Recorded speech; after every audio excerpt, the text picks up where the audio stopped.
Hello, I am Jonathan Lilo, and in this video I'm going to touch on my K through 12 educational experiences.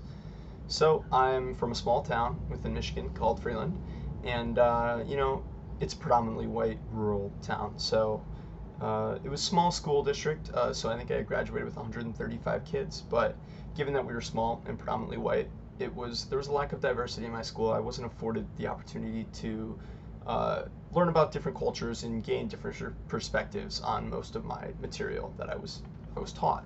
So this lack of diversity was also exacerbated by the fact that our school district did not practice open enrollment. So we did not allow students from neighboring districts to attend Freeland schools. And I guess going off of that, given that we were from a rural, predominantly white town, our conservative politics did seep into the school district. So we did practice a good conservative perspective on most aspects of education. So particularly, looking back in hindsight, this was noticeable within my curriculum from elementary school, so like second to sixth grade. And it was especially noticeable in our history classes or social studies classes, as we weren't really given perspectives of those who were disenfranchised. It was mostly just a Eurocentric viewpoint on historical narratives and stuff like that. So this conservatism did somewhat dwindle as I entered middle and high school. We were afforded more opportunities to research things in different perspectives and get differing viewpoints on it because of different teachers. But there was still a large emphasis placed on individualism. So Freeland schools did prioritize social efficiency in this sense. We were pushed to use our education basically to get a job and go to college and then get a job and just be ready to get put out into the economy and society. So there really wasn't much of an emphasis placed on like fulfillment from the material.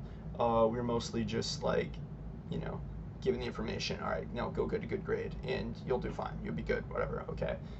And so like stemming off of this fact, I guess I was placed in an advanced like STEM track from, I want to say 7th grade onwards, so 7th to 12th grade. So the information that I was receiving was specialized. It was mostly, okay, you're going to get this information for these math and science classes and you're going to use it. At that point I wanted to be an engineer, so that you're going to use this information for your career. I wasn't really given many opportunities or gaining holistic knowledge in that sense. I wasn't gaining knowledge that would be applicable to multiple facets of my life.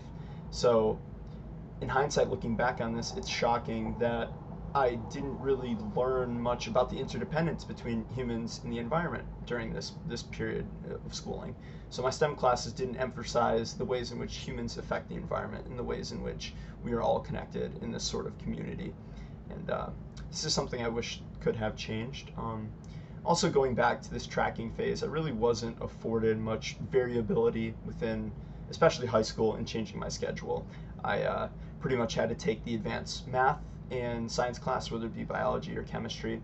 And other than that, it was like, okay, I have to take English, I have to take my foreign language. So I really didn't have many opportunities to take classes that were more engaging towards my interests. And it kind of made school more so about performance rather than mastery. It dulled down my schooling experience during these 4 years in high school. I will say though that my time at Freeland schools was enjoyable. I benefited from smaller class sizes. I was able to develop great relationships with the teachers, but I do wish that parts of the curriculum were changed. So all in all, it was okay. All right, appreciate the time. Thank you.